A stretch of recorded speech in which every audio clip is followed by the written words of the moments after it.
The minimum income required to apply for a family visa in the UK has risen to £29,000. The Home Office says it's set to increase the target again twice more by spring next year. Well, to talk to us more about this is the immigration lawyer Harjap Singh, Bhangal. Thank you so much for joining us. Talk to us about what's happening today. So what's happening is if you basically are a British citizen and want to call your spouse to the UK, previously, since 2012, you needed to earn £18,600 per annum in order to do so. That is hiking up to £29,000 today, ruling out 50% of the UK's earning workforce in that. And it's going up again later on this year, probably around December time, to £34,500. And to put that into context, the median salary in the UK, £29,700 or so. Have you seen a rise in people looking to get cases filed before this deadline? Oh, yeah, there's a big rush, and hence this created a bit of a backlog and a bit of a bottleneck. So a lot of people, when these changes were announced initially in December, who wanted to get married later on this year and didn't meet the 29,000, went out in January, February, got married, made their applications, and their applications have already been in this week, even till yesterday. A lot of applications were going in. So an application put in yesterday, that figure of 18,000 stands despite the rise today? It does indeed.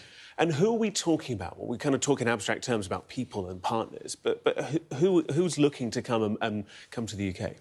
Well, anyone like possibly ourselves even, or possibly your viewers who go abroad, fall in love, and their spouses want to come and make a life with them in the UK. So people coming here to live permanently, although initially a spouse visa is granted for 2.5 years and extended for another 2.5 years, after 5 years, they get permanent settlement, which we call indefinite leave to remain. So it's anyone who wants to live with their British spouse in the UK, essentially. What are people saying to you about the impact of these changes to them personally?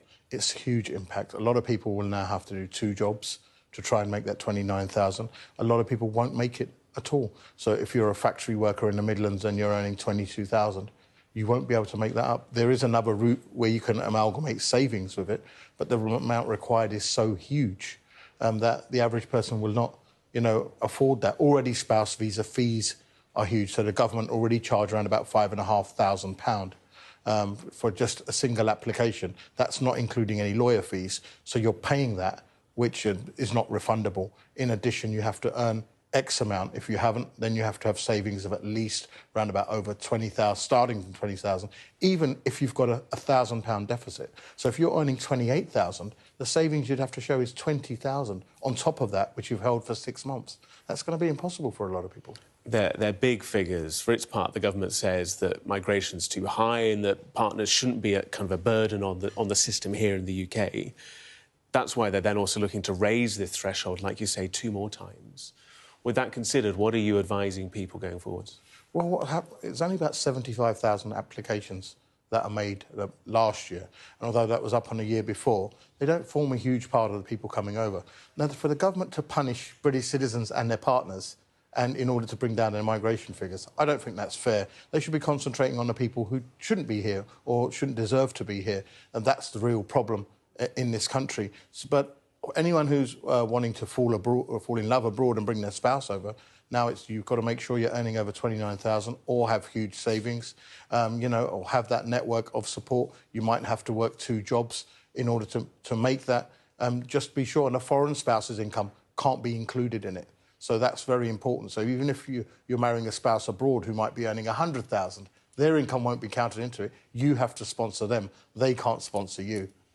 It's complex, to say the least. It is indeed. Harjap, thank you so much for coming this morning. Appreciate you. it. And, of course, always more details on the Money blog on the Sky News website as well.